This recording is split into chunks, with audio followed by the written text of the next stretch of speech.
Dal gosh my way. Simple, easy, tasty. Try it. Check it out on my YouTube link. Yeah, I have boiled about 200 grams of normal tur dal.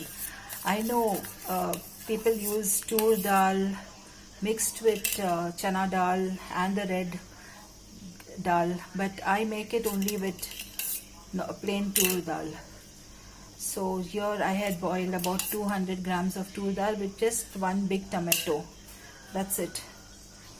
Meanwhile, here I have the same cooker. I have put the cooker and I have some garam masala which I'm going to put it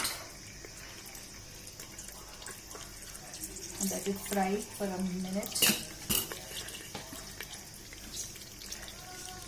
Into this garam masala, I'm going to add 3 chilies which have been slit in the center. I'm also going to add about 1 tablespoon of ginger garlic paste.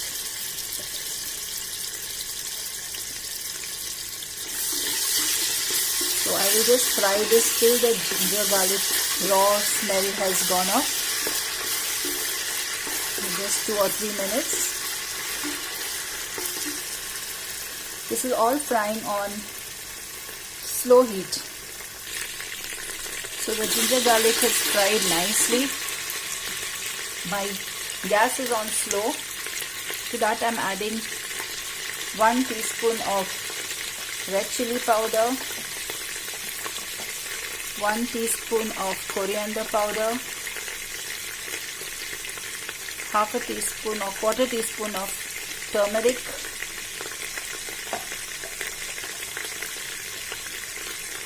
and again 3/4 teaspoon of jeera powder, cumin seed.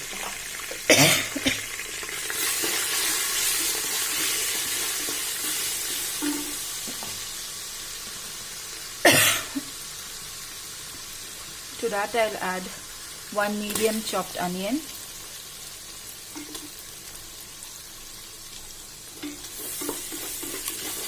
fry this nicely.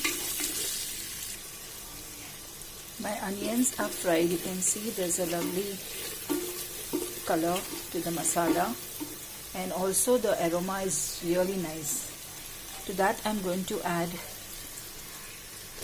meat. This is about 500 grams of boneless part of the meat.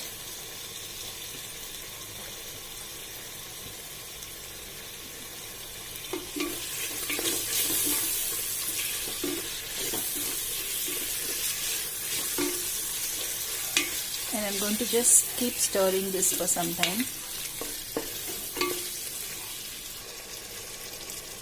You can see that the oil is separating, but I'm going to continue frying this so that all the water gets dried up and the meat is fried. The meat turns a little brown. So it'll take another 5 minutes. So at this time I'm going to add a spoonful of salt,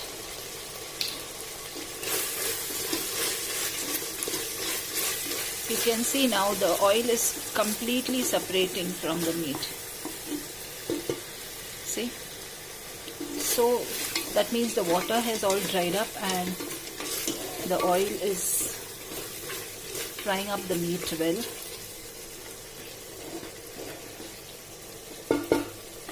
At this time I will add another chopped tomato.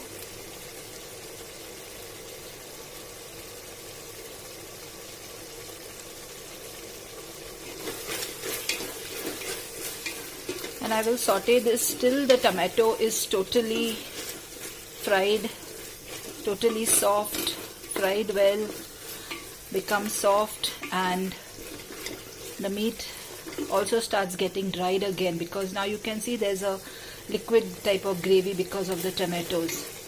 So I'm going to keep frying this again for some more time, 5 minutes more, so that the meat again gets dried and all the juices of the tomato start mixing with the meat. So you can see my meat is still wet, but it is frying in its own water. I haven't added any water. This is the water of the tomato.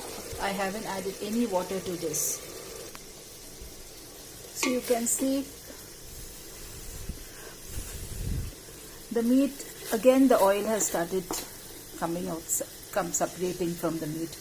So the tomatoes have got very nicely cooked. The meat has absorbed all the flavors of the tomato and the masalas. Now I'm going to add 1 tablespoon of fried onions and 1 tablespoon of coriander and mint leaves. And I'm going to fry this again for some time.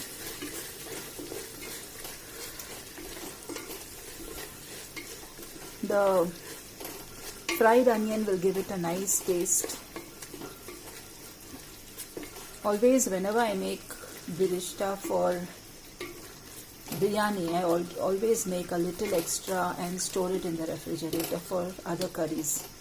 So you get a good rich curry. Now, always whenever you're cooking meat, you should never add cold water when you want to cook it. So here I have boiled 1 cup of water. I'm going to add it to this meat.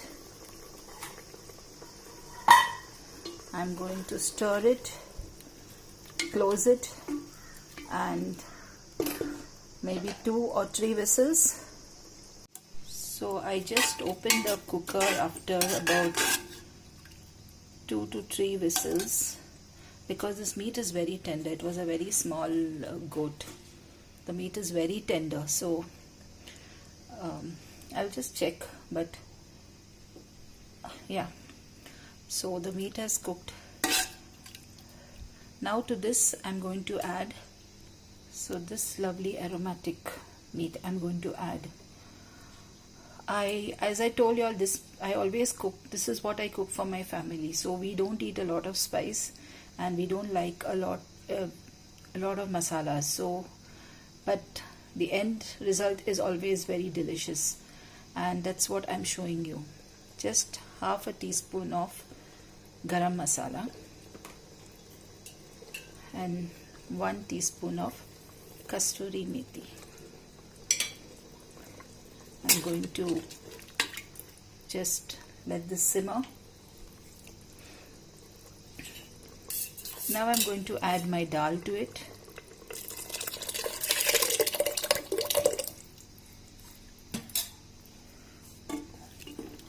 And I'm going to give it a stir.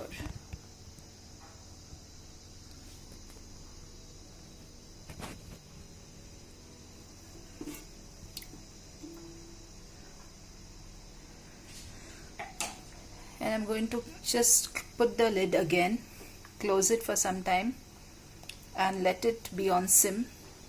I will not put the whistle this time because the meat is cooked, the dal is cooked, everything, but I just want the dal to mix with the meat now. So I'm just going to keep it like this. Just let it simmer in its own juices. So I've just heated my pan and I'm adding a little bit of ghee.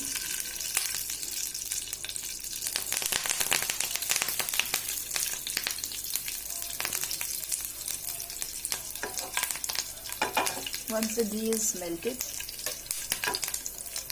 I'm just going to pour it